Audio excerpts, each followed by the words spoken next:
di Sa'ir, mari diingat kembali itu. Fatir nomor surat 35 ayat 5 sampai 7. Ya ayyuhan nasu inna wa'dallahi haqqun fala taghurrannakumul hayatud dunya wala yaghurrannakum billahil ghurur. Inna syaitana lakum aduwwun fattakhiduhu aduwwa innama yad'u hizbahu liyakunu min ashabis sa'ir alladzina kafaru lahum adzabun syadid walladzina amanu wa amilus solihati lahum maghfiratun wa ajrun kabir. Hai manusia, sesungguhnya janji Allah adalah benar. Maka sekali-kali janganlah kehidupan dunia memperdayakan kamu, dan sekali-kali janganlah setan yang pandai menipu memperdayakan kamu tentang Allah. Sesungguhnya setan itu adalah musuh bagimu, maka anggaplah ia musuhmu. Karena sesungguhnya setan-setan itu hanya mengajak golongannya supaya mereka menjadi penghuni neraka yang menyala-nyala. Orang-orang yang kafir, bagi mereka azab yang keras, dan orang-orang yang beriman dan mengerjakan amal soleh, bagi mereka ampunan dan pahala yang besar. Ya dah. Ya ayuhan nas, ini Allah sedang menyeru segenap manusia. Lah kita merasa manusia tidak? Kalau masih merasa manusia, maka perhatikan peringatan Allah ini.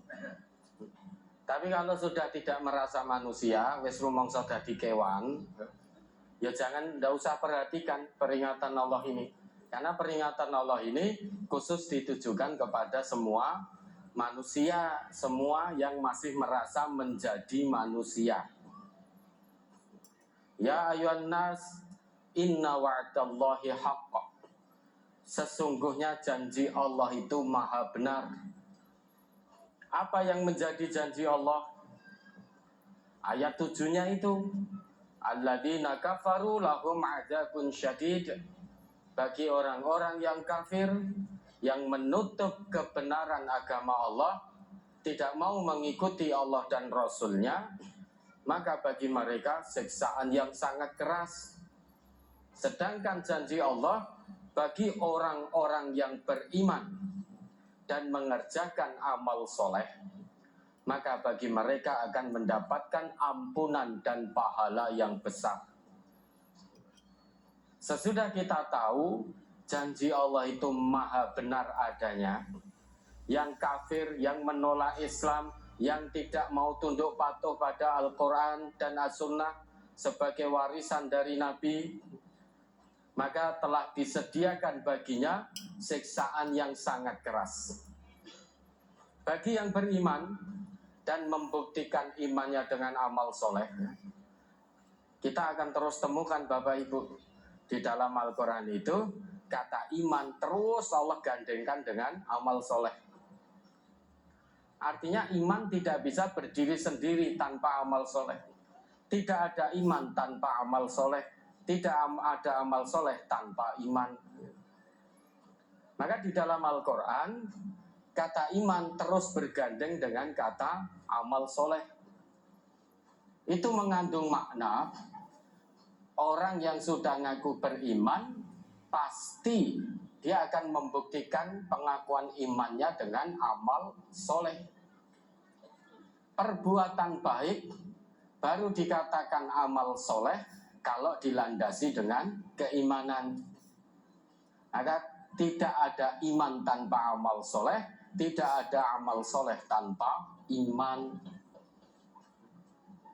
Bagi orang yang beriman dan terus membuktikan keimanannya dengan amal soleh dari ujung rambut sampai ujung kakinya, maka dia akan mendapatkan janji Allah yang hak itu berupa maghfiratun wa ajrun kabir, ampunan dosa dari Allah dan pahala yang besar. Oleh karena itu Bapak Ibu, fala taghurrannakumul hayatud dunya wala yaghurrannakum billahil ghurur. jangan kalian terperdaya oleh kehidupan dunia ini dengan segala kesenangannya. Dengan kata lain, kalau kalian masih merasa manusia, jangan sampai terperdaya oleh kehidupan dunia. Dan jangan sampai pula terperdaya oleh setan yang pandai menipu. Lah setan itu pinter banget menipu manusia biar tergelincir dari jalan Allah, biar larut dengan kesenangan dunia. Setan itu pinter tenan. Kita jangan mengatakan saya lebih pinter dari setan. Setan punya banyak langkah, wujudnya beraneka macam. Di era modern ini ada setan wujudnya yo gepeng saiki. Ada yang wujudnya manusia, ada yang wujudnya sekarang ini bentuknya gepeng, ada yang wujudnya seperti ini, apa ini, persegi panjang ini, laptop dan lain sebagainya. Setan dunia maya di era modern ini itu lebih ganas godaannya daripada setan dunia nyata.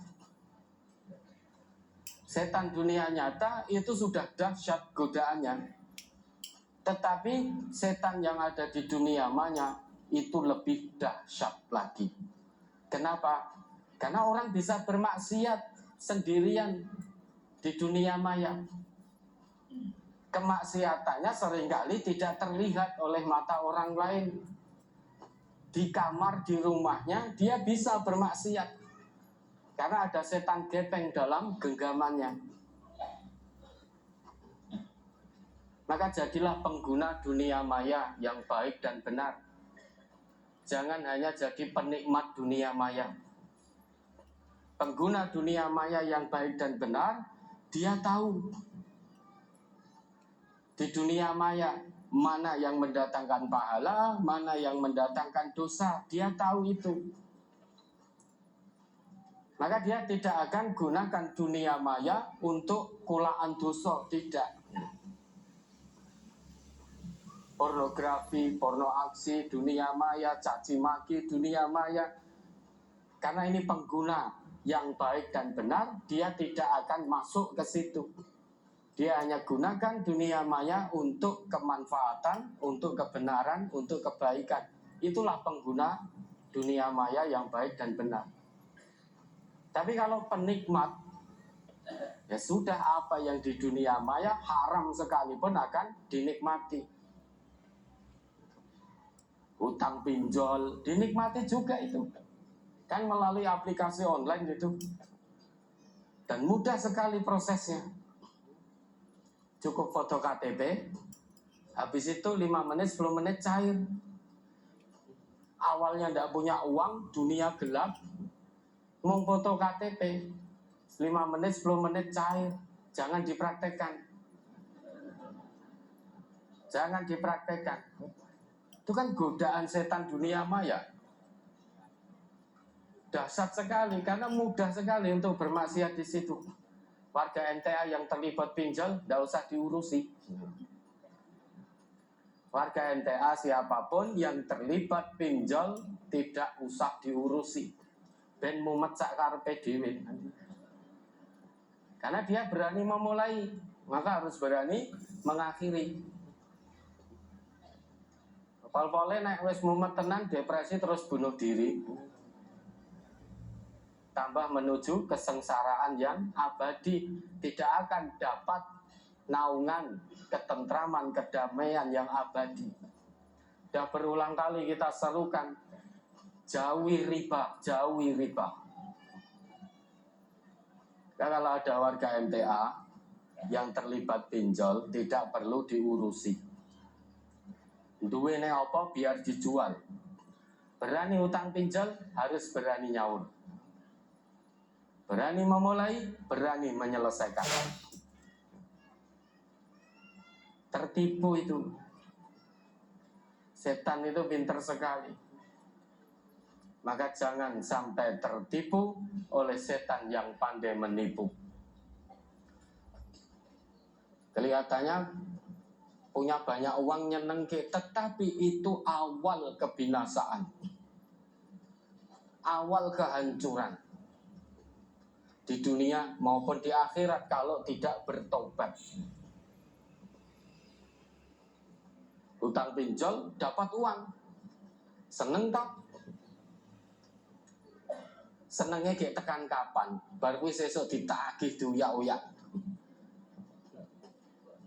Kayak sing nagih kejem-kejem, dipermalukan di depan umum, ditunggoni ning ngarep omah, sampai di rumah sendiri ketakutan.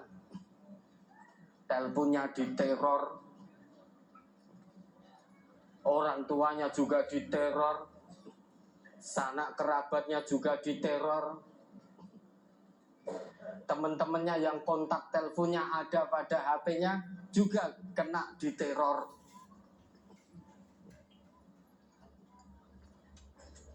Ketika pertama nerima uang kelihatannya seneng, tapi itu awal kehancuran dunia akhirat kalau dia tidak berhenti dan tidak bertaubat. Judol, pinjol belum selesai sudah ada judol. Apa itu judol? Judi online. Nah, sekarang bukti setan itu lebih pinter. Kita di kamar tidak ada orang, tidak ada teman untuk bermain judi secara nyata. Ternyata orang juga bisa bermain judi lewat online asal punya kuota. Delala lagi judi, kuotanya ngadat. Kalah itu ngamuk-ngamuk, HP-nya dibanting. Pinjol belum selesai sudah judol. Ada judi online lah. Itu kan betul-betul tertipu oleh kehidupan dunia. Tertipu oleh setan yang pandai menipu. Berapa banyak yang kita dengar berita orang bunuh diri gara-gara pinjol, gara-gara judol. Apa nek dikira bunuh diri terus selamat? Justru itu semakin awal menuju kebinasaan yang abadi di neraka itu kan lebih sengsara lagi. Tertipu sudah. Lah kita yang masih merasa manusia ini jangan ikut-ikutan tertipu. Hati-hati dengan kesenangan dunia yang memang menipu ini. Ingat, inna syaitana lakum adu. Sesungguhnya syaitan itu musuh. Musuh itu jangan diperlakukan sebagai teman setia. Musuh itu harus diperlakukan sebagai musuh biar kita menang menghadapi musuh. Maka pesan Allah, fattakhiduhu aduwa. Karena setan itu musuh, pesan Allah pada kita, fattakhiduhu aduwa. Perlakukan setan sebagai musuhmu. Jangan diikuti bujuk rayunya. Kalau kita mengikuti bujuk rayu setan, apa kata hawa nafsu kita ikuti, berarti kita telah menjadikan setan bukan sebagai musuh, tapi sebagai khalil, sebagai teman setia. Kalau kita menjadikan musuh sebagai teman setia, kalah kita. Apapun bisikannya, apapun bujuk rayunya, jangan diikuti. Perlakukan dia sebagai musuh dengan cara tidak mengikuti bujuk rayunya. Karena kalau kita ikut, kita akan jadi temannya setan di neraka yang menyala-nyala. Setan itu mencari teman dari kalangan manusia. Innama yad'u hizbahu liyakunu min ashabis sa'ir. Karena setan itu terus memanggil-manggil golongannya untuk menjadi penghuni neraka yang menyala-nyala. Setan itu cari teman dari golongan manusia. Dia tidak rela sendirian disiksa, dibakar di neraka.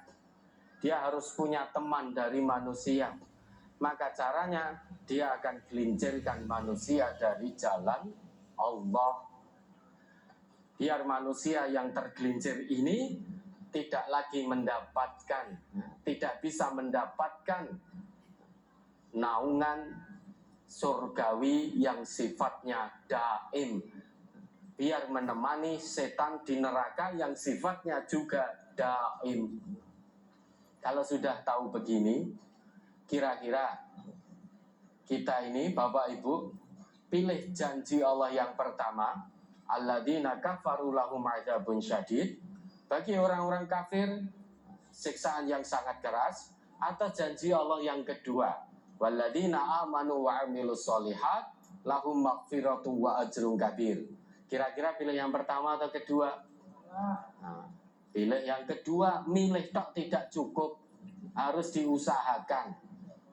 Berarti usahanya apa? Iman dan amal soleh, tidak tergoda oleh gemerlapnya duniawi, sehingga tidak mencari dunia dengan cara yang haram.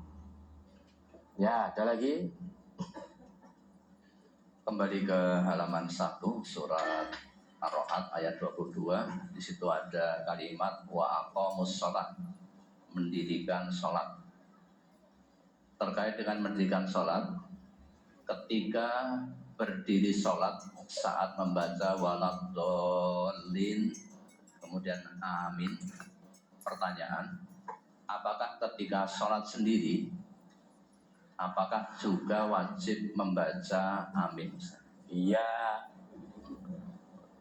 Ya, kalau setiap kita dalam sholat membaca ghairil maghdubi alaihim waladdallin faqulu amin, maka ucapkan amin. Iya, sendirian atau ketika kita berjamaah, setiap kali ucap waladdallin maka kita jawab amin. Kalau di sholat jahar yang mengucap waladdallin itu imam, kita cukup mendengar. Begitu kita mendengar imam mengucapkan waladdallin, kita sambut dengan amin. Tapi kalau kita sholat sendirian, begitu selesai mengucap atau membaca waladdallin, kita langsung ucap amin. Ya, terus ada lagi. Halaman 2 surat Az-Zukhruf ayat 68 sampai 70. Ya ibadi la khawfun alaikumul yawma wa la antum tahzanun alladzina amanu bi ayatina wa kanu muslimin udkhulul jannata antum wa azwajukum tukhbarun. Hai hamba-hambaku, tiada kekhawatiran terhadapmu pada hari ini dan tidak pula kamu bersedih hati, yaitu orang-orang yang beriman kepada ayat-ayat kami dan adalah mereka dahulu orang-orang yang berserah diri. Masuklah kamu ke dalam surga, kamu dan istri-istri kamu digembirakan. Yang ditanyakan pada ayat 68, pada hari ini maksudnya kapan? Kemudian ayat yang ke-70 ini mohon dijelaskan, masuklah kamu ke dalam surga, kamu dan istri-istri kamu digembirakan. Ini mohon dijelaskan. Ya ibadi, wahai hamba-hambaku, la khaufun alaikumul yawma wala antum tahzanun. Pada hari ini, hari apa? Hari kiamat, hari pembalasan, hari kebangkitan. Pada hari ini, kalian tidak akan merasakan ketakutan terhadap huru hara yang terjadi hari ini. Dan kalian tidak pula bersedih hati atas apa yang kalian tidak dapatkan di dunia. Karena hari ini kalian akan aku berikan apapun yang kalian mau. Ini berarti hamba Allah yang beriman. Manusia yang tidak beriman, ketika terjadi hari kebangkitan, hari pembalasan, huru hara yang sangat dahsyat, orang yang tidak beriman ketakutan pontang-panting ke sana kemari mencari tempat untuk selamat, tetapi tidak ada tempat untuk selamat. Tapi bagi hamba Allah yang beriman, dia mendapatkan naungan dari Allah, yang mana pada hari itu tidak ada naungan selain naungan Allah. Maka Allah katakan kepada hamba-hambanya yang beriman, la khaufun alaikumul yauma wala antum tahzanun. Hari ini kalian tidak perlu khawatir, tidak perlu takut menghadapi huru hara hari ini. Tidak perlu takut menghadapi hisab, tidak perlu takut menghadapi hari pembalasan. Tidak perlu takut menghadapi keputusanmu. Karena hari ini kalian aman, mendapatkan naungan dari Allah, keputusan yang menyenangkan, hisab yang ringan, dimasukkan oleh Allah ke dalam surganya. Untuk apa takut? Untuk apa khawatir? Itu hari kiamat, hari berbangkit, hari pembalasan amal. Bagi orang yang tidak punya iman, saat berdiri sendirian di hadapan Allah, dia tertunduk, takut, pucat pasi, bergemetar, dan lain sebagainya. Menyesal. Tapi bagi hamba Allah yang beriman, dia akan mendapatkan naungan dari Allah. Dia sehingga berbahagia, mendapatkan hisab yasiro, hisab yang ringan, hisab yang mudah. Maka tidak perlu takut, tidak perlu khawatir, tidak pula perlu bersedih hati, karena hari ini akan dilimpahkan kepada kalian apapun yang kalian inginkan dari kenikmatan-kenikmatan surgawi. Siapa itu yang tidak perlu takut? Kan ayat berikutnya, alladzina amanu bi ayatina wa kanu muslimin. Orang yang senantiasa percaya kepada ayat-ayat kami, tunduk patuh kepada kami, mereka tidak perlu takut pada hari itu. Mereka tidak pula perlu bersedih hati pada hari itu. Hari itu, hari kiamat bagi hamba Allah yang beriman dan terus menyerahkan jiwa raganya kepada Allah, itu hari yang dinanti-nanti, hari yang sangat menyenangkan, hari yang sangat menggembirakan. Maka tidak perlu takut, tidak perlu bersedih hati. Kemudian ayat 70-nya, udkhulul jannata antum wa azwajukum tuhbarun. Masuklah kalian, wahai hamba-hambaku yang beriman ketika di dunia. Masuklah kalian, wahai hamba-hambaku yang berserah jiwa dan raganya kepadaku ketika di dunia, berserta pasangan-pasangan hidupmu yang juga beriman dan juga berserah diri sepenuhnya kepadaku. Masuklah kalian semuanya ke dalam surga, dan di surga itu kalian digembirakan. Maka suami istri, kalau ketika di dunia itu semuanya tunduk patuh pada ayat-ayat Allah, beriman dengan ayat-ayat Allah, di situ maksudnya menjalankan semua apa yang menjadi perintah Allah dalam ayat-ayatnya semaksimalnya, menjauhi semua larangannya, berserah diri totalitas betul, kafah betul jiwa dan raga kepada Allah. Maka suami istri ini akan diizinkan oleh Allah memasuki surganya dan bergembira semuanya.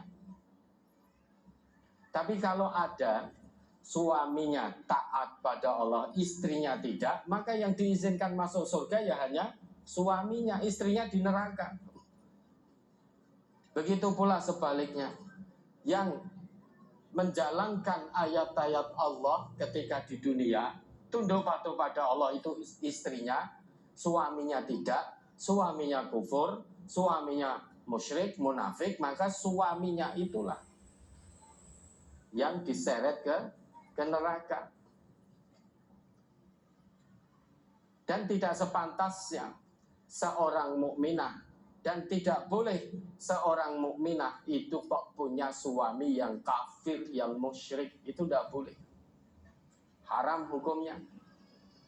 Seorang wanita muslimah, wanita mukminah kok punya suami yang kafir, yang musyrik, itu haram hukumnya. Pernikahannya menurut Islam tidak sah alias kumpul, Mesake kebu toh, alias kumpul kebu. Maka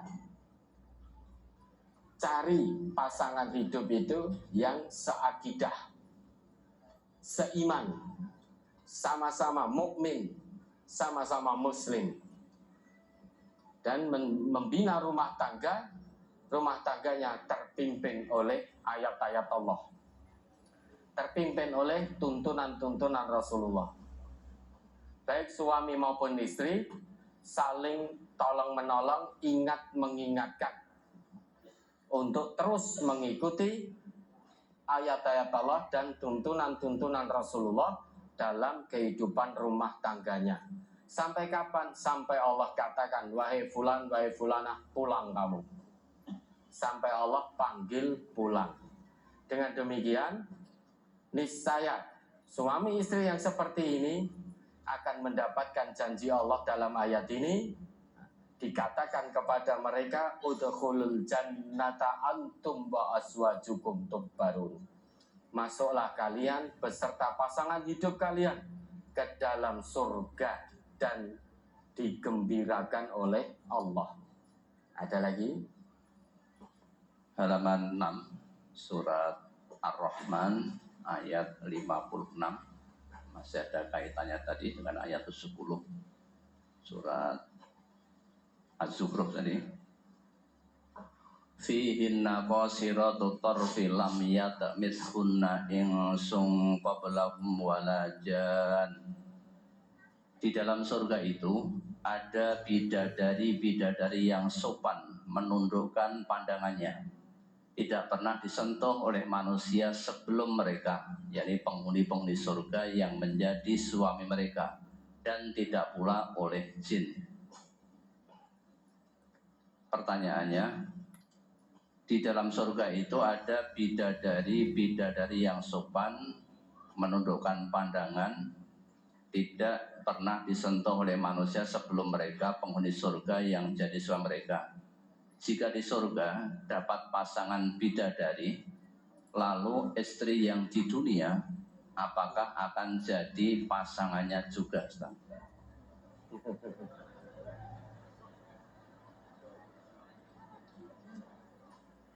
Kalau di surga itu sudah dapat pasangan bidadari, terus istri yang di dunia, di surga apa jadi pasangannya juga? Kalau istrinya itu beriman dan bertakwa kepada Allah, istrinya akan menjadi penghuni surga. Istrinya juga akan dapat pasangan. Suami beriman dan bertakwa pada Allah, dia dapat pasangan di surganya Allah, namanya bidadari. Ini iming-iming dari Allah, biar manusia itu berlomba untuk mendapatkannya dengan iman dan takwa itu. Kalau kita diiming-imingi, nanti di surga kamu akan dapat pasangan hidup, yaitu istrimu di dunia. Banyak orang mungkin tidak kepingin. Lah ngopo ning dunia aku wis soleh kok. Saya di dunia sudah dapat, sudah jadi istri saya, sudah jadi suami saya. Lah untuk apa saya harus iman dan bertakwa kalau iming-imingnya hanya pasangan dunia yang sudah saya dapatkan? Maka orang zirohnya tidak bangkit lagi, tidak termotivasi lagi untuk beriman dan beramal soleh. Namun demikian Bapak Ibu, ya, kewajiban kita itu menjaga diri dan keluarga dari api neraka. Antarkan diri kita, anak istri kita menuju surganya Allah, dijauhkan Allah dari nerakanya. Lah nanti kenikmatan surgawi, istri yang mukminah akan dapat bidadara, suami yang mukmin akan dapat bidadari. Lah terus pasangan hidupnya bagaimana? Sama-sama menjadi penghuni surga dikumpulkan oleh Allah. Lah kok cemburu? Sudah tidak ada di surga cemburu-cemburunan itu. Sudah tidak ada. Yang ada di sana itu penuh kasih sayang, penuh cinta satu dengan yang lain antar penghuni surga. Nah, nanti ya buktikan di surganya Allah, usahakan ke sana. Nanti pasangan hidupnya di sana, apakah istri atau suami di dunia atau tidak. Tapi yang jelas, kalau suami istri beriman dan bertakwa, semuanya diizinkan oleh Allah masuk ke surganya Allah, dikumpulkan. Dan masing-masing akan dapat pasangan yang betul-betul suci. Betul-betul suci. Tidak pernah tersentuh baik oleh manusia maupun oleh jin. Tidak pernah tersentuh. Ini pasangan ini betul-betul disucikan oleh Allah. Seperti lu'lu'um maknun, mutiara yang terjaga. Mutiara yang terjaga, tidak pernah tersentuh dan tidak pernah terpandang oleh siapapun. Jadi memang betul-betul disiapkan oleh Allah. Bagaimana tuh misal bapak-bapak ini ada seorang wanita yang terjaga betul, tidak pernah dipandang oleh laki-laki lain, dan ini tidak pernah memandang kepada laki-laki, tidak pernah dijamah, tidak pernah tersentuh. Kira-kira ini kan suci sekali. Ini dijaga oleh Allah nanti sebagai hadiah, sebagai nikmat yang Allah anugerahkan bagi penghuni-penghuni surga. Ya, ada lagi ke halaman 3 surat As-Saffat ayat 40. Illa ibadallahil mukhlasin, tetapi hamba-hamba Allah yang dibersihkan dari dosa. Apakah ini? Hamba Allah yang mendapatkan ampunan dari Allah maksudnya. Iya. Tapi untuk mendapatkan ampunan dari Allah itu ada syaratnya yang Allah berikan. Syaratnya harus ikhlas menjalankan Islam ini karena Allah. Itu kan mukhlas. Mukhlas itu isim maf'ul. Isim fa'ilnya, pelakunya disebut mukhlis. Orang mukhlis, dia akan mukhlas. Orang yang mukhlis, yang menjalankan Islam ini murni karena Allah, maka dia akan mukhlas, akan disucikan dari dosa oleh Allah, akan diampuni dosanya oleh Allah. Dan Allah kan perintahkan pada kita, fad'ullaha mukhlisina lahuddin. Sembahlah Allah dengan memurnikan ibadah kepadanya, memurnikan agama hanya untuk Allah. Orang yang mukhlis akan mukhlas. Untuk bisa mukhlas harus mukhlis dulu, ikhlas. Yang perlu kita pahami Bapak dan Ibu, apa itu makna ikhlas? Ikhlas itu kan dari akhlaso. Akhlaso. Kalau murni itu kholaso. Kholaso itu murni. Kholaso itu murni. Kalau akhlaso memurnikan. Ini kholaso, ini murni.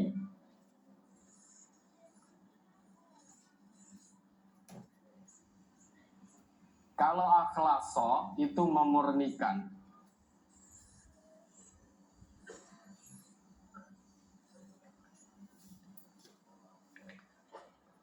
Kholis itu isim fa'il dari kholaso, murni. Hadal ma' kholis. Ini air murni. Kalau kemudian, kan berulang kali kita terangkan ya, ini tutupnya kita buka, tiba-tiba telek cecak plung. Berarti air ini sudah tidak kholis lagi. Ada kotoran di dalam air ini. Ada kekeruan di dalam air ini. Kemudian kita berusaha untuk membersihkan kotoran yang ada di air ini. Kita ambil kotorannya, kita bersihkan. Itu namanya akhlaso, memurnikan. Jadi ada usaha dari diri seseorang untuk menjadikan sesuatu itu murni, bersih dari kotoran, dari kekeruhan. Maka ditambahi alif atau hamzah di depannya menjadi akhlaso. Itu berarti ada usaha dari seseorang untuk memurnikan sesuatu dari kekeruhan. Apa yang dimurnikan? Hatinya dari penyakit-penyakit hati. Sehingga mengabdi kepada Allah dengan hati yang suci, hati yang bersih dari segala penyakit hati. Dari penyakit hati bentuknya mungkin kekafiran, kemusyrikan, kemunafikan, kesombongan, kedoliman, kecurangan, kebatilan, keculasan, iri, serai, dengki, dan lain sebagainya. Bersihkan itu dari hati kita. Dengan demikian baru kita bisa beribadah kepada Allah semurni-murninya.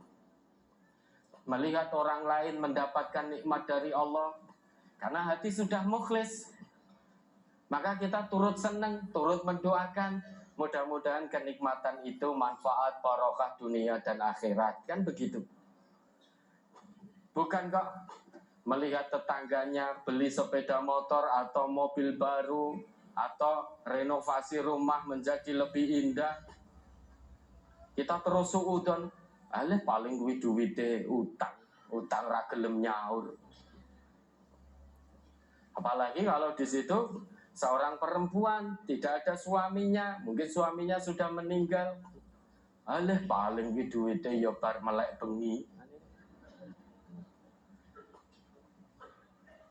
Itu berarti hatinya masih bersemayam penyakit hati, iri, serai, dengki, suudon, dan lain sebagainya. Maka tidak bisa mukhlis.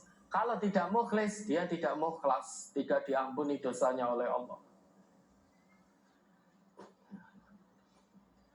Ziyadatul makna tadullu ala ziyadatil makna.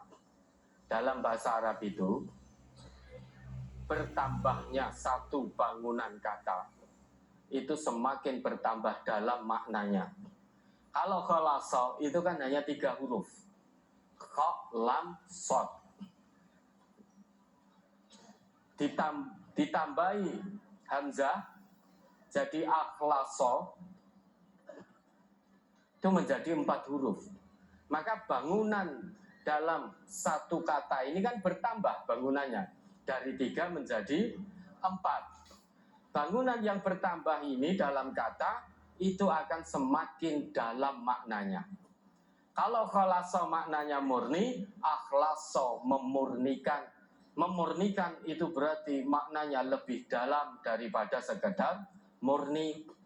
Karena memurnikan ada usaha yang harus dikeluarkan. Ada usaha yang harus dikorbankan. Di balik kata akhlaso itu mengandung makna ada yang perlu dikorbankan untuk membersihkan penyakit-penyakit hati.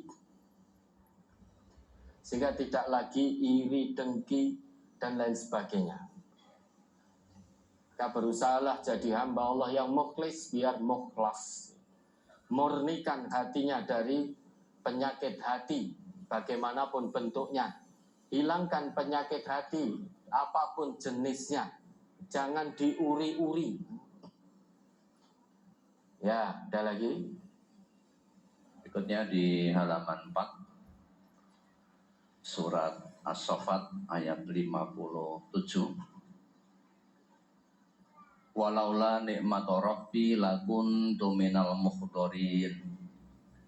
Jikalau tidaklah karena nikmat Tuhanku, pastilah aku termasuk orang-orang yang diseret ke neraka.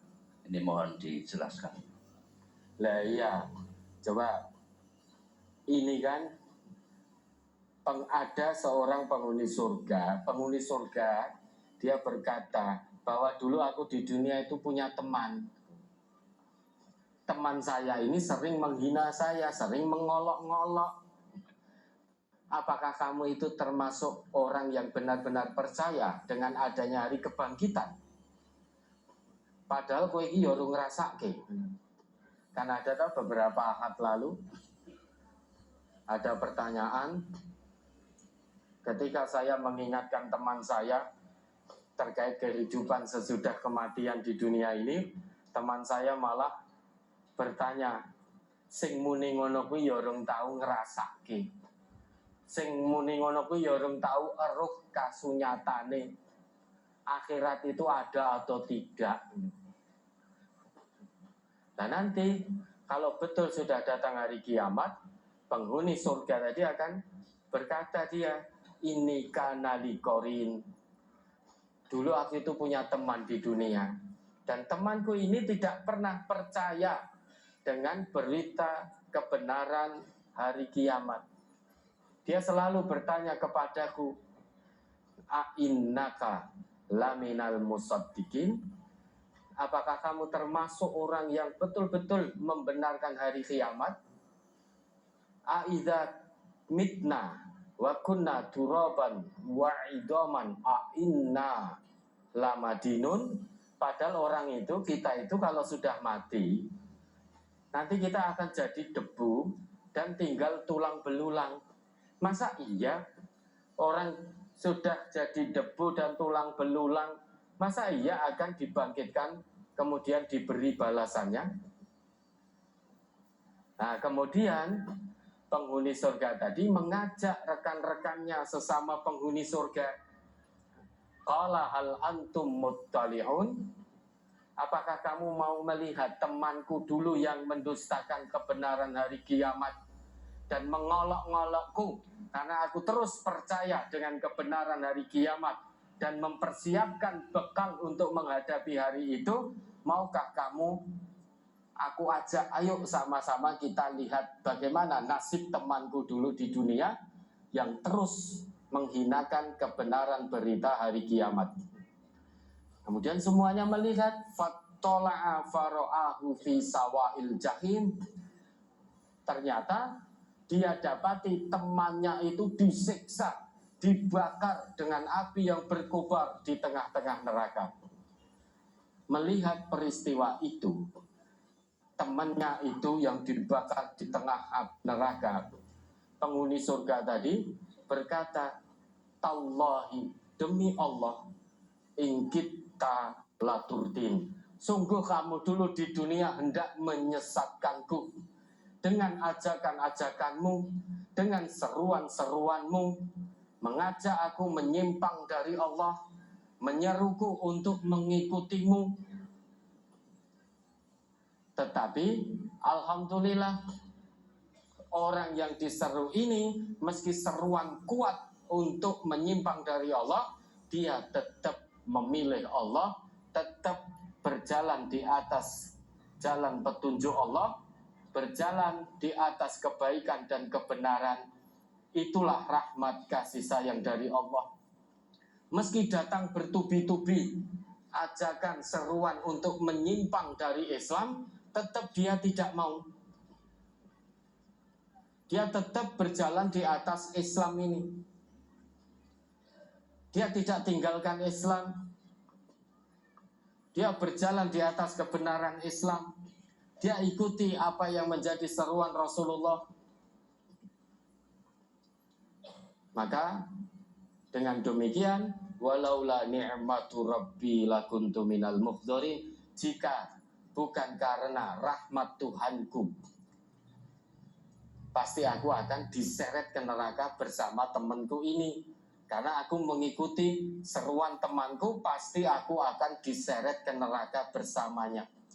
Tapi karena Allah memberi rahmat kepadaku, sehingga hatiku terbuka menerima hidayah iman dan takwa, sekalipun datang kepadaku bertubi-tubi ajakan kemaksiatan, ajakan untuk berbuat dosa, tetapi aku tetap memilih berjalan di atas jalan petunjuk Allah. Tetapi aku terus memilih di atas jalan kebaikan dan kebenaran. Di saat orang-orang rame-rame terbawa arus kebatilan, arus kecemasan, arus kecurangan, arus kedoliman, aku tetap menyendiri dengan kebaikan dan kebenaran Islam. Ini rahmat dari Tuhanku. Kalau bukan karena ini, bukan karena Allah, niscaya aku akan diseret di neraka bersama temanku itu. Orang baik dan benar itu memang temannya sedikit, Bapak Ibu. Bapak Ibu jangan berharap kalau terus berjalan di atas jalan kebenaran dan kebaikan, Bapak Ibu jangan berharap punya teman banyak. Sudah sejak dulu pembela kebaikan dan kebenaran temannya sedikit. Temannya sedikit sejak dulu. Kalau Bapak Ibu ingin teman yang banyak, semuanya senang, ya terbawa arus saja sudah. Kalau terbawa arus, pasti temannya akan banyak, tetapi tidak punya identitas. Orang yang terbawa arus itu tidak punya identitas. Meski ramai, temannya banyak, tapi mereka tidak punya identitas. Meski temannya sedikit, menyendiri, sepi, tapi dia terus berjalan di atas jalan kebaikan dan kebenaran, itu orang yang punya identitas. Nah, kalau kita ingin punya teman banyak, mudah sebetulnya. Sudah ikut arus saja. Ikut arus, menyimpang dari jalan Allah. Yang awalnya jujur, sudah ikut curang saja. Ikut bohong, ikut dusta, nanti temannya banyak. Yang awalnya adil, sudah ikut zalim saja, nanti akan punya banyak teman. Yang awalnya berdagang itu jujur, sudah ikut arus, kurangi takaran, kurangi timbangan, sembunyikan cacat barang dagangan, nanti akan punya teman banyak. Tapi tidak punya identitas, celaka sudah. Itu yang ngendika Allah, coba diingat kembali itu Al-An'am 116. Surat Al-An'am surat 6 ayat 116. Wa in tuti aksara man fil ardi yudilluka an sabilillah iyattabi'una illa dhanna wa inhum illa yakhrusun. Dan jika kamu menuruti kebanyakan orang-orang yang di muka bumi ini, niscaya mereka akan menyesatkanmu dari jalan Allah. Mereka tidak lain hanyalah mengikuti persangkaan belaka, dan mereka tidak lain hanyalah berdusta terhadap Allah. Ada notnya tidak? Seperti berdusta kepada Allah, menghalalkan memakan apa-apa yang telah diharamkan Allah, dan mengharamkan apa-apa yang telah dihalalkan Allah, kemudian menyatakan bahwa Allah mempunyai anak. Ya kan? Kalau ingin punya teman kebanyakan manusia di muka bumi ini, ikuti arus saja sudah. Dengan cara menghalalkan apa yang Allah haramkan, mengharamkan apa yang Allah halalkan. Tidak perlu lagi jujur, sudah bohong, nanti nak banyak temannya. Orang bohong itu banyak gitu. Dusta, maksiat, itu akan banyak temannya. Zalim, tidak perlu lagi adil. Orang adil temannya akan sedikit. Pembela kebaikan dan kebenaran itu selamanya akan sedikit. Sudah sejak dulu. Sudah sejak dulu. Maka Bapak Ibu jangan sedih kalau hanya punya teman sedikit gara-gara teguh mengamalkan Quran dan Sunnah. Meski sepi, meski temannya sedikit, tapi punya identitas di hadapan Allah. Ishhadu bi anna muslimun, saksikan aku ini orang Islam, orang yang benar-benar berserah diri jiwa dan raga kepada Allah, tidak mudah terbawa arus kemaksiatan, orang yang senantiasa berlomba dalam kebaikan, orang yang tidak gentar membela kebenaran apapun resikonya. Meski temannya hanya sedikit, dia terus akan tunjukkan identitas muslimnya. Itulah identitas. Misal kita terbawa arus, punya teman banyak, beramai-ramai, itu tidak punya identitas kita. Tidak punya prinsip. Padahal kita ngaku hamba Allah, sebagai hamba Allah yang beragama Islam, telah memilih Islam. Orang telah memilih Islam kok tidak punya identitas muslim, ini gimana? Maka tidak usah takut, tidak usah khawatir. Punya teman sedikit, tidak masalah. Selama terus kita berjalan di atas kebenaran Al-Quran dan As-Sunnah. Ya, ada lagi. Masih di brosur halaman 6 dan 7 surat Ar-Rahman ayat 46 dan 62.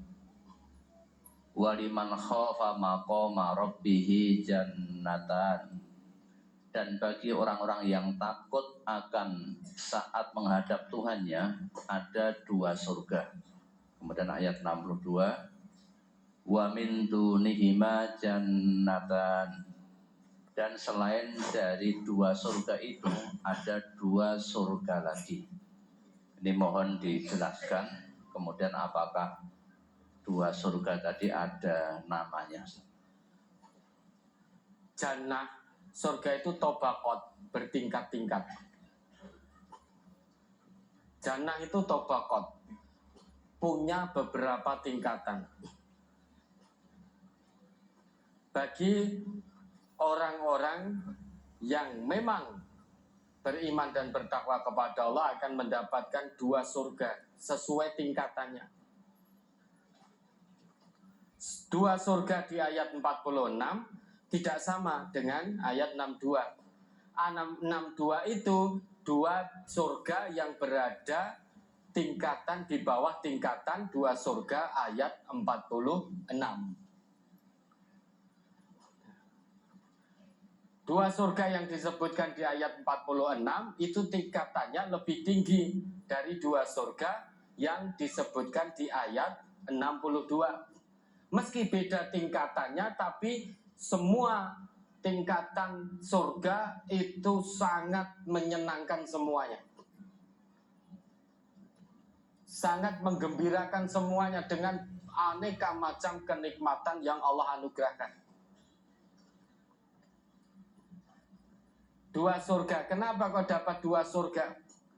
1 surga sebagai balasan dari Allah ketika dia di dunia meninggalkan larangan-larangan Allah dan Rasulnya tentunya.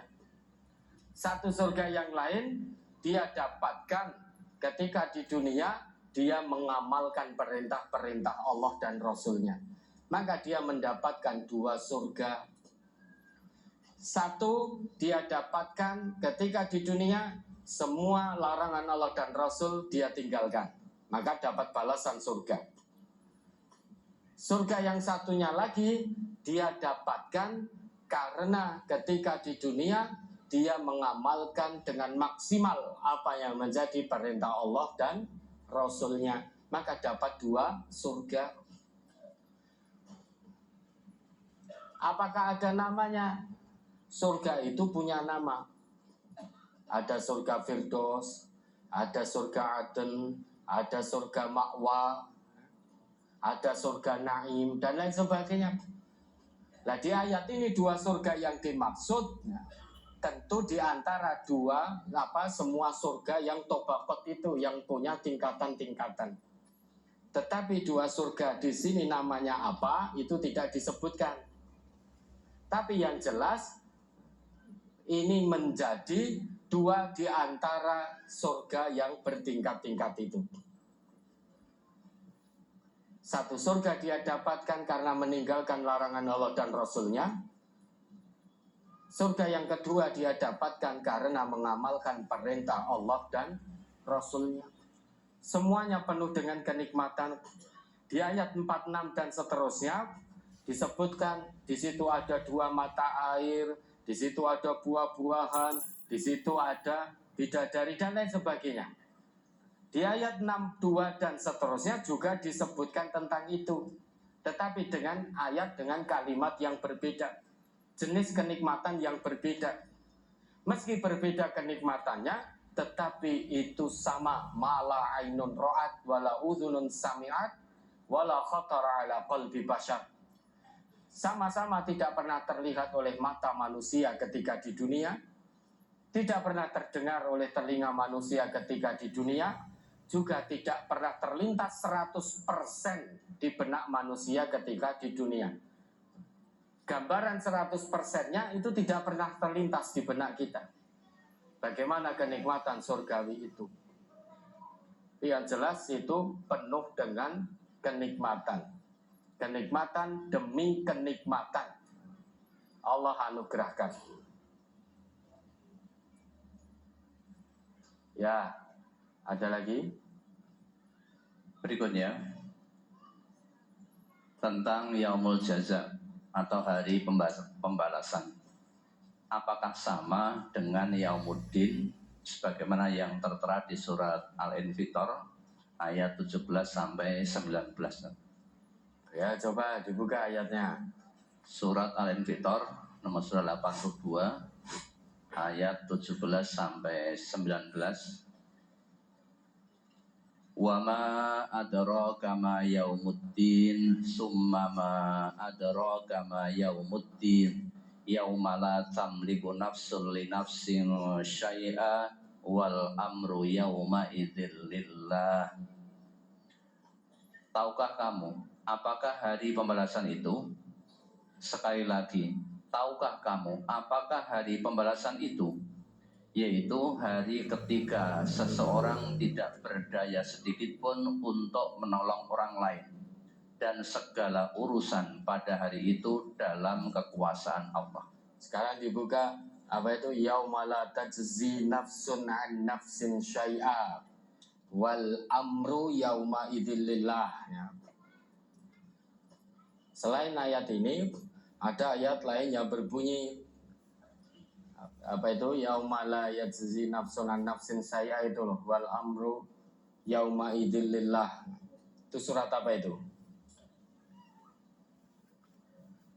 Ini yang dimaksud baik Yaumul Jaza maupun Yaumuddin itu hari pembalasan. Yaumuddin disebut sebagai hari pembalasan. Yaumul Jaza itu juga hari pembalasan. Dia mendapatkan jaza ganjaran. Pada hari pembalasan itu dia mendapatkan jaza. Kenapa disebut Yaumul Jaza? Karena pada hari itu dia akan dibalas oleh Allah, akan mendapatkan jaza. Jaza itu ganjaran, jaza itu balasan. Maka ini sama, yang dimaksud adalah hari kiamat. Disebut Yaumuddin karena di hari itu semua akan ada pembalasan yang setimpal. Adin itu maknanya dua. Satu agama, satu balasan. Itu lafadz musytarak. Satu kata punya lebih dari satu makna. Inna dina indallahil Islam. Adin juga disebut agama, tapi makna lainnya adin itu juga balasan. Maka Yaumuddin, Yaumul Jaza itu sama. Kenapa disebut Yaumul Jaza? Karena Allah akan yajzi, Allah akan membalas dari jaza. Belum ketemu? Mari.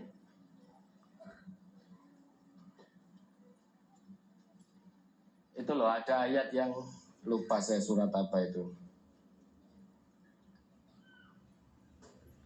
La yajzi nafsun an nafsin syai'a wal amru yauma idzil lillah gitu.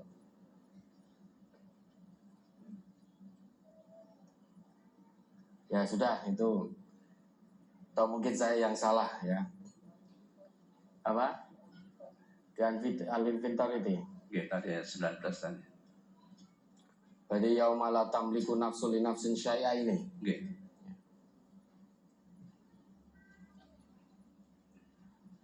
Ya ini bedanya yang ditanyakan kan sebetulnya perbedaan antara yaumuddin dan yaumul jaza gitu loh.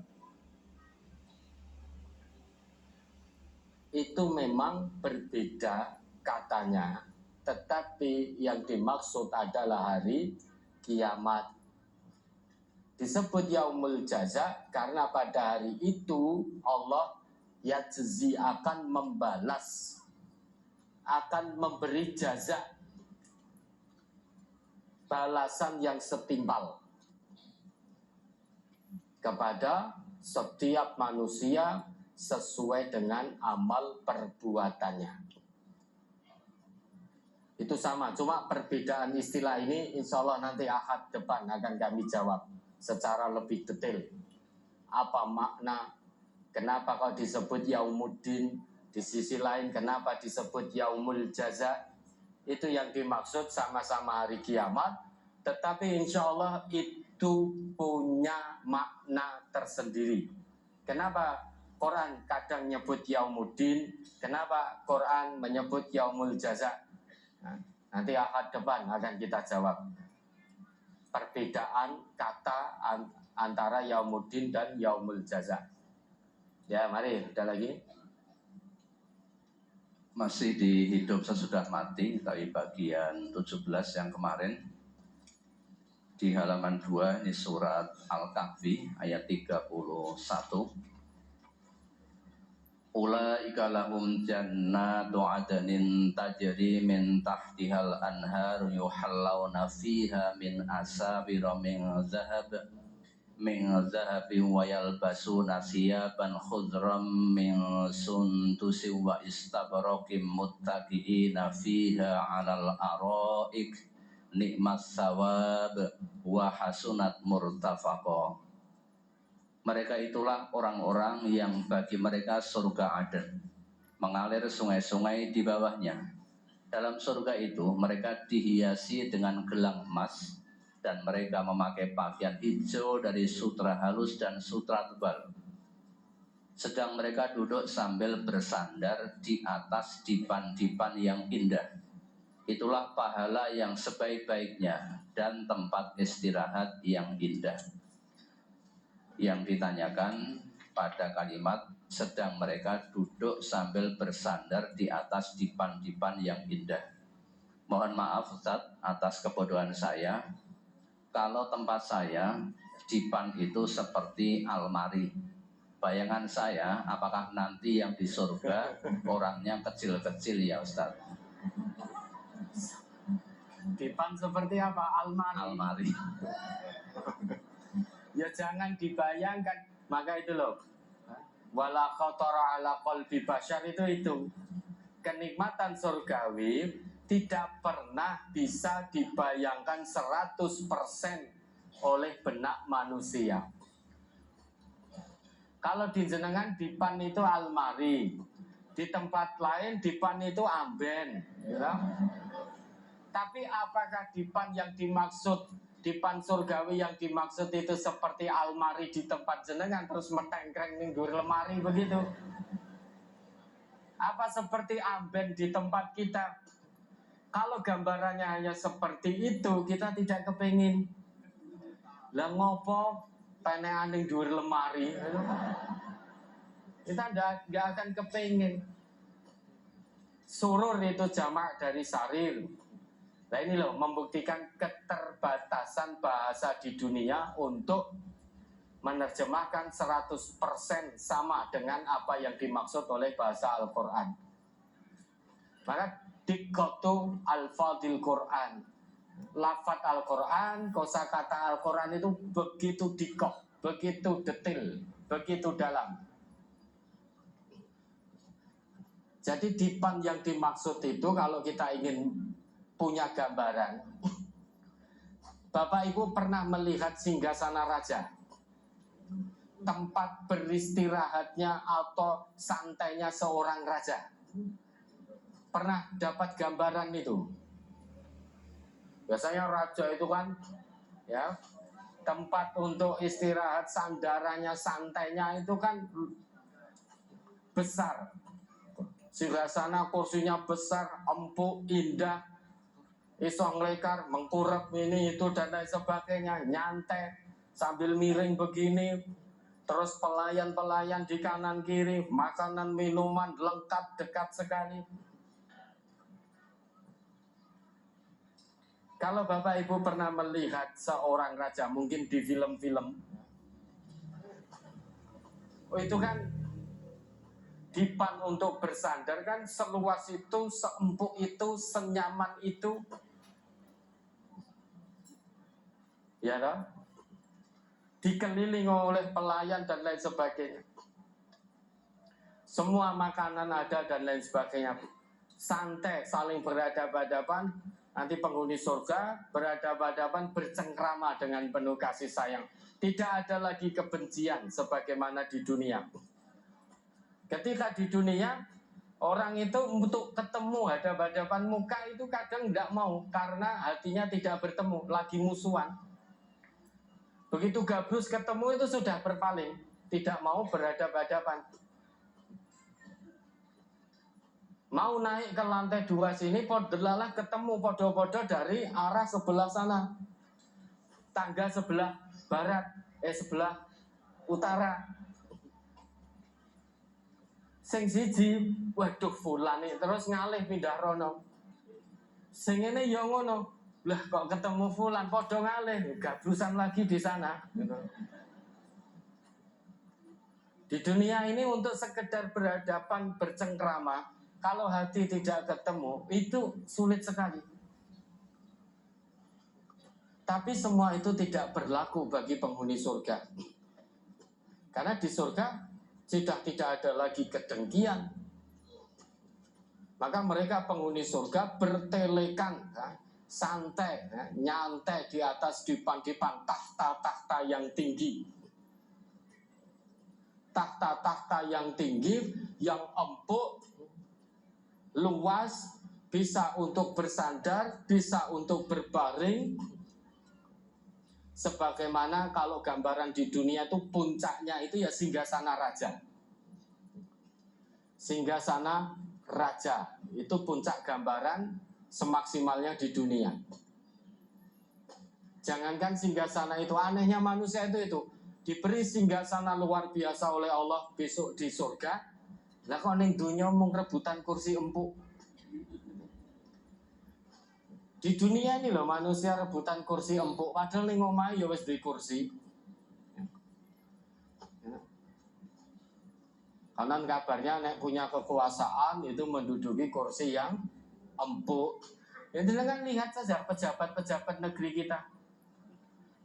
Ketika rapat di gedung, itu kan kursinya beda dengan yang kita punya.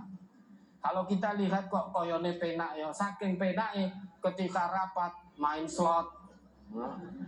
Main slot itu saking empuke tidur nanti ngeces. Itu oknum.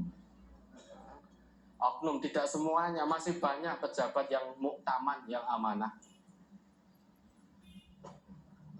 Ya tentu gambaran di sini surgawi di sini, dipan surgawi tidak sama dengan dipan yang ada di dunia. Maka mari kita berlomba untuk mendapatkan itu. Gambaran puncak di dunia singgasana raja, itu puncaknya. Ya hanya sebatas itu manusia bisa menggambarkan, yaitu singgasana raja.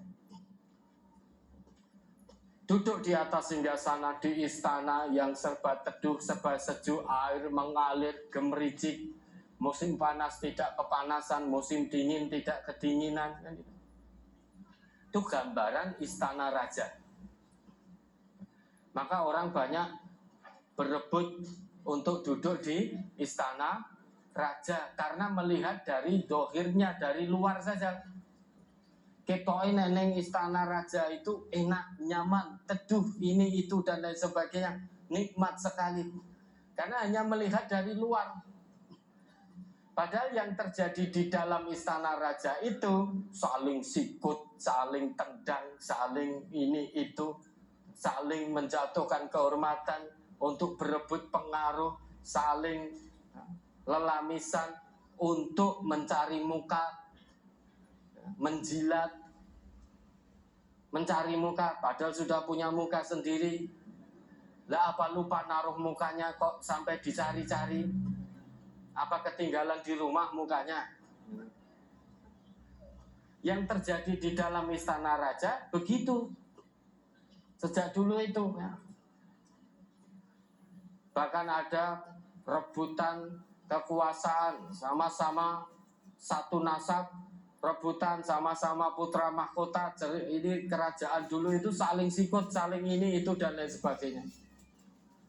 Saling berebut pengaruh untuk mendapatkan kekuasaan di istana raja itu dengan menghalalkan segala cara.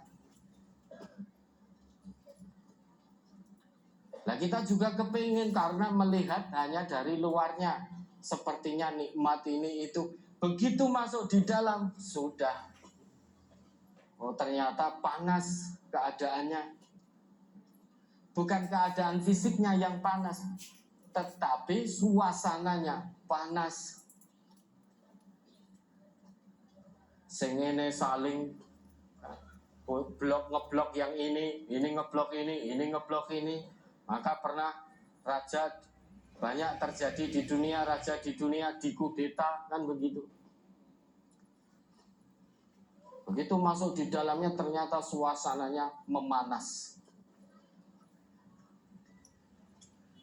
Maka fokus saja bagaimana untuk mendapatkan kenikmatan singgasana surgawi.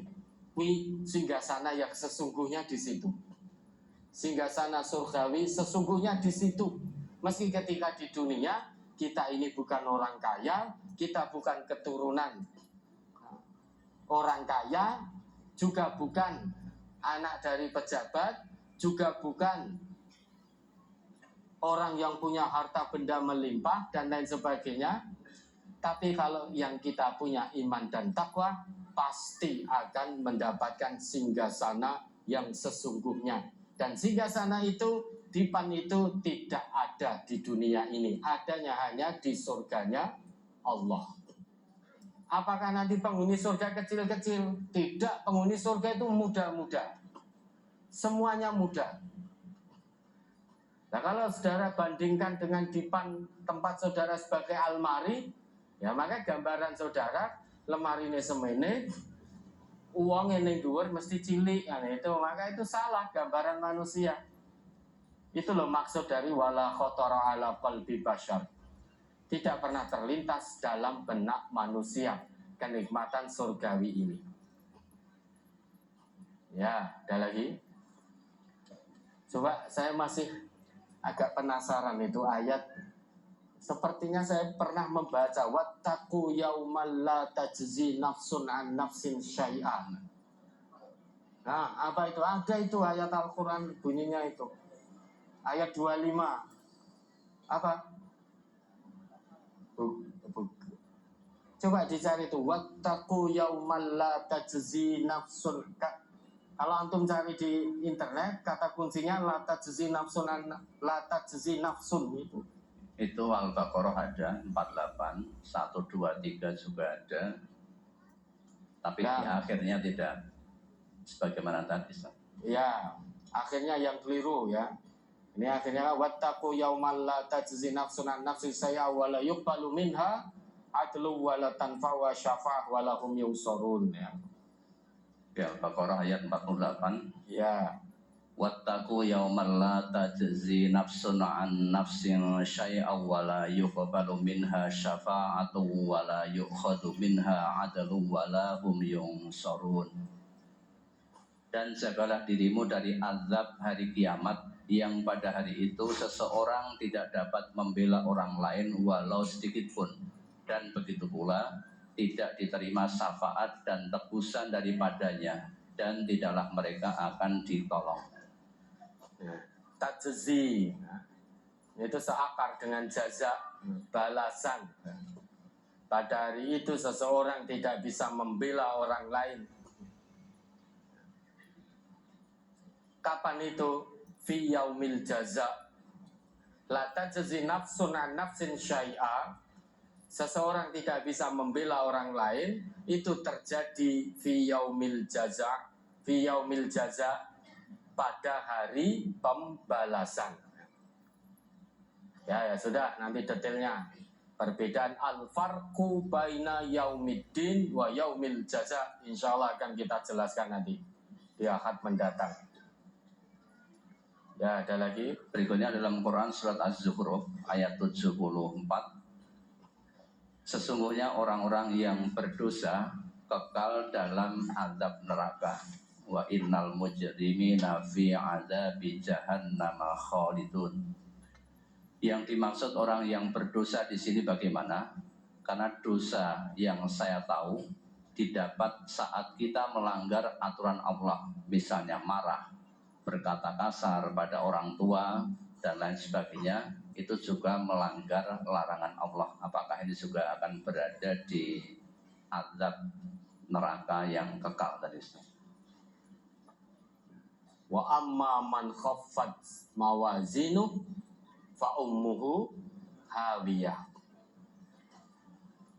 Orang yang ringan timbangan amal baiknya, artinya timbangan buruknya, dosanya lebih banyak daripada pahalanya, maka tempatnya di neraka hawiyah. Wa ma adraka ma hiya? Tahukah kamu apa neraka hawiyah itu? Narun hamiyah, neraka yang menyala-nyala, mencapai puncak panasnya. Jadi siapapun yang datang kepada Allah dengan membawa dosa yang banyak, lebih banyak dari pahala kebaikannya, maka tempatnya di Jahannam kekal selama-lamanya. Berarti dia datang kepada Allah sebagai pendosa, sebagai pendurhaka. Kalau sudah tahu bahwa mencaci, memaki, marah gak karuan, itu juga bisa menyebabkan diri kita berdosa, maka yang harus dilakukan apa? Berhenti dari perbuatan itu, berusaha menjadi lebih baik, tidak lagi mencaci maki orang lain, tidak lagi marah-marah dilampiaskan dengan menyakiti orang lain, tidak lagi mengeluarkan kalimat-kalimat yang buruk karena marah. Maka berhenti, berubah. Kalau sudah tahu bahwa caci maki, berbohong, marah-marah, keluar kalimat-kalimat yang tidak baik dari lisannya, itu bisa mendatangkan dosa. Jalan terbaik yang harus dilakukan, berhenti dan tobat kepada Allah, tobat nasuha. Bukankah Nabi kita juga berpesan, man kana yu'minu billahi wal yaumil akhiri falyakul khairan au liyasmut.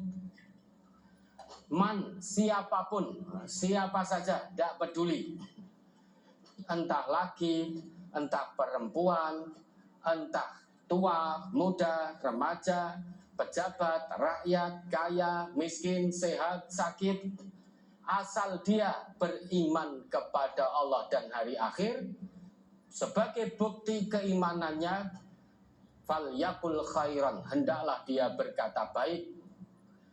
Sehingga yang keluar dari lisannya hanya hal-hal yang baik, bukan ghibah, bukan omongan yang bohong, bukan janji palsu, janji yang diingkari, bukan caci maki, bukan misuh-misuh, tetapi omongan yang baik dan bermanfaat. Kalau sadar dirinya tidak bisa berucap yang baik, biar dirinya tidak menjadi berdosa, auliyasmut, pilihannya diam, mingkem, tutup mulutnya. Kalau sudah tutup mulut, kira-kira bisa tidak seseorang itu mencaci maki orang lain? Coba jangan praktekkan. Silakan ditutup mulutnya, terus silakan mencaci orang lain. Bisa apa tidak? Paling tidak bisa. Maka indah sekali itu pesan Nabi kita. Allah anugerahkan kepadamu lisan. Lisan itu menurut fungsinya, menurut Allah dan Rasul, hanya untuk berbicara yang baik-baik. Kalau lisanmu belum bisa berkata baik, pilihan keduanya, biar kamu tidak menjadi pendosa di hadapan Allah, diam. Nah, kita kalau sudah diam begini, kan tidak keluar kalimat apapun dari lisan kita. Maka bisa menghindari dosa, bisa menghindar dari omongan-omongan kasar, ucapan-ucapan kasar, ucapan mengandung kebohongan. Lah orang diam bagaimana mau berbohong dengan lisannya? Nek ngomong mungkin bisa, nek buka mulut, seutang tak sahur minggu ngarep ya, nah itu bisa karena buka mulut. Tiba minggu ngarep ora disahur, berarti bohong ini. Keluar dari lisannya omongan bohong, janji palsu. Tapi kalau kemudian dia tutup mulut, orang kalau sudah berjanji tak sahur harus berusaha. Harus berusaha nyaur gitu. Berani hutang harus berani nyaur. Misal lagi marah-marah ini pada orang lain, delalah mak trucut muni segawon gitu. Orang marah muni segawon. Coba kalau dia diam, kira-kira kata segawon ini akan keluar tidak? Kan tidak. Maka diamnya dia itu sebagai bukti keimanannya, karena dia telah ngaku beriman pada Allah dan hari akhir. Nah, kalau kita sudah tahu bahwa ucapan bohong, bahkan dusta itu bisa menyeret pelakunya ke neraka loh, kalau terus-terusan tanpa berhenti, tanpa tobat. Maka Nabi kita kan berpesan pada kita, iyyakum wal kadziba, jauhkan dirimu dari perbuatan atau perkataan bohong. Fa innal kadziba yahdi ilal fujur, karena dusta bohong itu akan membawa pelakunya kepada kedurhakaan, kepada kejahatan, kepada keburukan. Wa innal fujur yahdi ilan nar, dan kedurhakaan, keburukan, kemaksiatan, kejahatan itu akan menyeret pelakunya menuju neraka. Ternyata bohong itu sumber seseorang masuk neraka menurut hadis Nabi itu. Kalau sudah tahu begini, dan tahu juga karena sudah ngaji bahwa salah satu ciri hamba Allah yang bertakwa itu qadhimul ghaid, bisa menahan amarah. Orang itu kalau marah terlampiaskan, kalau dengan lisan pelampiasannya, maka yang keluar caci maki nggak karuan, ocehan nggak karuan. Kalau sudah begitu, ini bukan lisannya orang bertakwa. Lisan orang bertakwa itu sekalipun dalam keadaan marah, dia tetap akan menahan amarahnya. Qadhimul ghaid, menahan amarah. Makna qadhim itu ya, ini ibarat di dalam gelas ini ada minuman, ada air. kita tutup begini biar tidak tumpah. Nah ini kadhim namanya. Kalau dibuka tanpa tutup, terus kita begini kan ini akan tumpah air. Nah bagaimana biar tidak tumpah? Kita tutup rapat. Maka diguncang di ini di itu, dijungkirkan juga tidak tumpah karena tutupnya rapat sekali. Itu makna dasar dari kadhim. Nah ketika kita marah, itu kan ada sesuatu yang mau tumpah. Dari dalam ini ada sesuatu yang mau tumpah. Maka kewajiban kita kalau kita ini ingin bertakwa di hadapan Allah, kita tutup rapat sesuatu yang mau tumpah itu. Bapak Ibu pernah duka? Kalau pernah duka kan di sini rasanya pengen keluar gitu. Maka bagaimana biar tidak keluar sehingga menjadi sumpah serapah gak karuan, tembok ora salah dijotosi, baru kui kelaran dewe. Bagaimana biar tidak tumpah amarah dari dalam ini? Maka tahan, tutup. Tutup sebagaimana kita tutup air di dalam gelas tadi. Biar tidak tumpah. Itu makna dasar dari kadhim. Maka kadhimul ghaid, menahan amarah. Kalau sudah tahu orang bisa menahan amarah, itu salah satu ciri takwa. Dan sumpah serapah, misuh, dusta ini itu bisa menjadi sumber dosa, maka jalan terbaik satu-satunya hentikan semua perbuatan itu, tobat mohon ampun kepada Allah, sehingga yang tersisa hanya kebaikan demi kebaikan, datang menghadap kepada Allah bukan sebagai seorang muslim, seorang pendosa, tetapi datang kepada Allah dengan membawa hati yang salim. Hati salim itu hati yang condong kepada kebenaran, selamat dari kemaksiatan, condong pada pahala kebaikan, selamat dari kemaksiatan. Itu hati yang salim. Ada lagi? Di brosur yang lalu disebutkan bahwa orang yang berada di surga akan mendapatkan azwajun mutahharah, jadi pasangan yang disucikan. Ini mohon dijelaskan tentang azwajun mutahharah. Kan sudah dijelaskan kemarin. Pasangan yang disucikan. Disucikan itu berarti dia tidak pernah disentuh oleh siapapun. Dia betul-betul dijaga oleh Allah. Seperti mutiara yang tersimpan dengan rapat, dengan primpen. Ya, seperti baidum maknun, mutiara yang tersimpan dengan baik, yang tidak pernah dipajang untuk dilihat mata manusia. Mutiara yang disimpan dengan baik itu kan tidak pernah dipertontonkan. Meskipun hanya dipajang di dalam kaca, jadi tontonan manusia, itu tidak pernah. Mutiara yang sangat berharga, sangat mahal harganya, itu tidak pernah dipertontonkan kepada manusia, tidak pernah dilihat oleh mata manusia, sekalipun hanya dipajang untuk tontonan. Jadi ini betul-betul disucikan betul, tidak pernah dilihat oleh siapapun, tidak pernah disentuh oleh siapapun. Yang melihat nanti, yang menyentuh nanti, ya pasangan surgawinya. Itu makna dari azwajum mutahharah.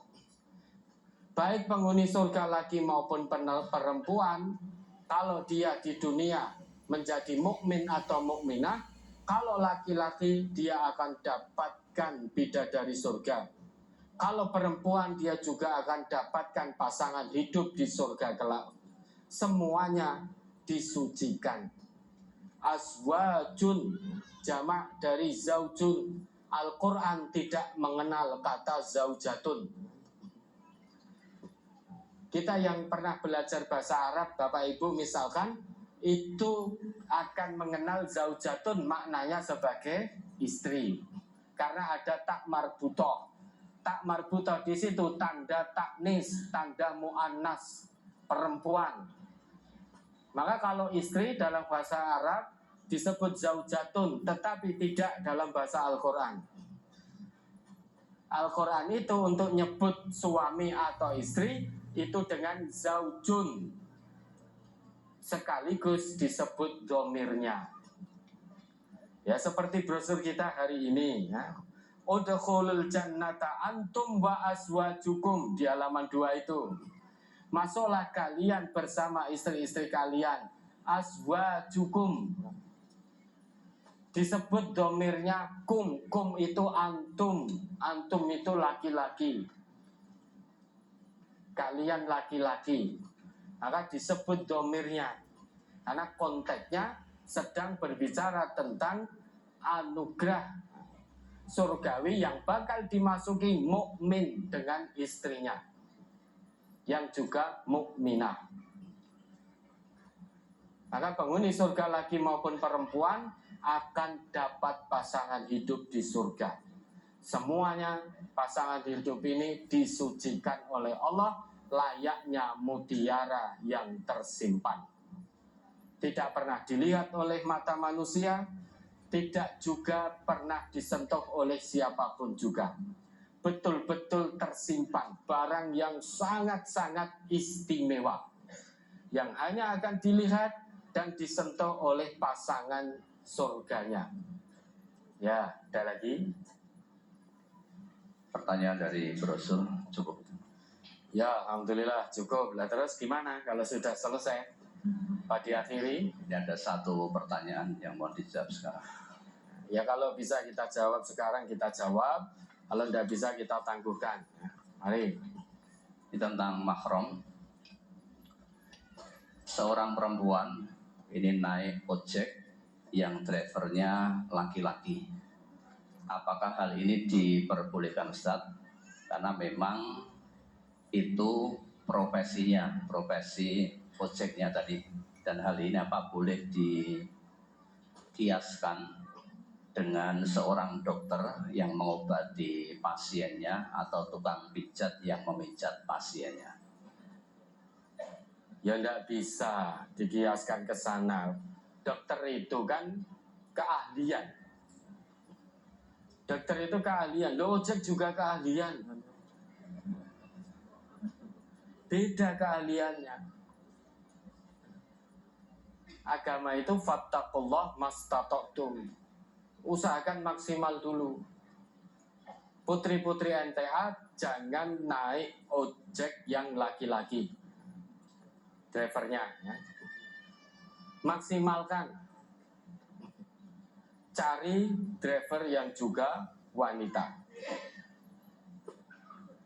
Coba jenengan diboncengkan misalkan sudah berduaan, belum lagi nanti kalau setan masuk ke hati drivernya, jangan mau kesini malah dibelandang tekan ngendi itu kan, terus madorotnya juga ada. Maka darul mafasid muqaddam ala jalbil masolih. Mencegah keburukan diutamakan daripada mengambil maslahat. Selain itu ada larangan jangan berduaan. Maka putri-putri MTA jangan naik ojek yang drivernya laki-laki. Cari ojek yang drivernya perempuan. Ya, bisa dipahami ya. Oh banyak kok yang driver perempuan kan juga banyak. Usahakan cari itu. Nanti setan itu lebih pintar. Sekali tidak apa-apa, 2 kali tidak apa-apa. Lama-lama setan itu lebih pintar.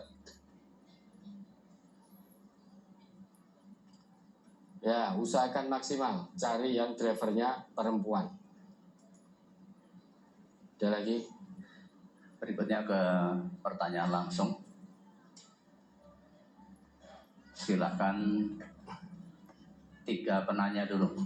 31, 16, 17. Ya, sementara 3 dulu. Yang dari Aceh tadi bertanya tidak? Yang dari Medan, dari Aceh, Ada Ibu yang tadi? jauh dari Aceh. Ya, mari. Berapa tadi? 3? 31, 16, 17. Sebentar Ibu. Yang Aceh dari nomor berapa Pak? Ini dari Aceh ya kita. Dari Papua nomor berapa? Sebentar. 14. Nih. Kita mulai dari mic nomor 31, nanti persiapan nomor 16. Silakan nomor 31. 31, 16 sudah. 2. 17 sama 14. Ya, mari 31. Sinten iki? Assalamualaikum warahmatullahi wabarakatuh. Waalaikumsalam warahmatullahi wabarakatuh. Ini Ustaz, ada yang ditanyakan dalam surat ke-6. Ibu nama siapa? Dari mana? Namanya Ibu Roro Ustaz, dari Buton. Dari Buton. Nggih. Ibu Roro. Oh, jenengan yang anu itu. Alhamdulillah ya toh. Jenengan yang dipanggil di kecamatan itu. Nggih Ustaz. Terus sama ibu ini disetelkan rekaman, berarti ditinggal kontur sama ibu ini. Nanti kalau menemukan kesesatan, satu kesesatan saya beri uang 50.000. Ya, alhamdulillah sekarang berkembang di sana. Alhamdulillah Ustaz. Ya, mari Bu Roro. Alhamdulillah. Niki surat ke-64 At-Taghabun Ustaz, Ya. ayat ke-15. Kita dijelaskan nggih. Sesungguhnya hartamu dan anak-anakmu hanyalah cobaan bagimu, dan di sisi Allah pahala yang besar. Jadi mohon dijelaskan pengertian dari ayat ini. Kemudian di dalam surat ke-16-nya Ustaz, dengan ditambah lagi surat Al-Isra ayat 41. Iya. Nggih, matur suwun. Assalamualaikum warahmatullahi wabarakatuh. Waalaikumsalam warahmatullahi wabarakatuh. Ya, mari At-Taghabun dibaca itu dari ayat sebelumnya. Surat At-Taghabun ayat nomor surat 64 ayat 14, 15 dan 16. Ya ayyuhalladzina amanu inna min azwajikum wa auladikum aduwwan lakum fahdharuhum wa in ta'fu wa tasfahu wa taghfiru fa innallaha ghafurur rahim. Innama amwalukum wa auladukum fitnah wallahu indahu ajrun adim. Fattaqullaha mastata'tum wasma'u wa ati'u wa anfiqu khairan li anfusikum wa may yuqa shuhha nafsihi fa ulaika humul muflihun. Hai orang-orang yang beriman, sesungguhnya di antara istri-istri dan anak-anakmu ada yang menjadi musuh bagimu, maka berhati-hatilah kamu terhadap mereka. Dan jika kamu memaafkan dan tidak memarahi serta mengampuni mereka, maka sesungguhnya Allah Maha Pengampun lagi Maha Penyayang. Ada notnya tidak? Maksudnya anak dan pasangan hidup jadi musuh kita itu apa maksudnya? Maksudnya kadang-kadang istri atau anak dapat menjerumuskan suami atau ayahnya untuk melakukan perbuatan-perbuatan yang tidak dibenarkan agama. Ya tahu? Ada kalanya seorang suami itu mengikuti keinginan istri atau anak-anaknya, padahal keinginannya itu menyimpang dari aturan Allah dan Rasul-Nya. Misal, ibu mau suami mau infak, mau sedekah, padahal kewajibannya selaku suami memberi nafkah kepada anak istri sudah dipenuhi. Kemudian dengan sebagian harta yang Allah titipkan, suami mau sedekah. Istri tahu, anak tahu. Kemudian istri dan anaknya melarang. Lah ngopo ndadak diinfakin? Lah kenapa harus diinfakkan ke Pondok Putri MTA, Pondok Putra MTA, Media Dakwah MTA, atau kegiatan-kegiatan sabilillah yang lain? Lebih baik harta uang itu disimpan untuk nanti kita seneng-seneng jalan-jalan kemana. Nah ini kan berarti istri dan anak menghalangi suami untuk berbuat amal soleh. Begitu pula sebaliknya. Seringkali ada suami yang menjadi musuh bagi istri dan anak-anaknya. Istri mau ngaji Quran dan Sunnah, anak mau ngaji Quran dan Sunnah, mengamalkan Quran dan Sunnah sebagaimana mestinya, tidak ikut-ikutan kebanyakan orang. Suaminya kemudian menghalang-halangi, jangan ngaji, karena suaminya malu dengan tetangga kanan kiri. Suaminya malu. Begitu anak istrinya ngaji Quran Sunnah yang benar, kemudian anak istrinya tidak lagi mau ikut-ikutan tradisi yang ada di masyarakat karena belum tahu dalilnya. Yang awalnya mau selamatan, ini tiba-tiba setelah ngaji Quran dan Sunnah tidak lagi mau selamatan. Yang awalnya mau ikut hadir di mitoni 7 hari, sekian hari, tiba-tiba sesudah ngaji Quran Sunnah, anak istrinya tidak mau lagi. Suaminya malu dengan keluarga besarnya, malu dengan tetangga kanan kirinya. Akhirnya suami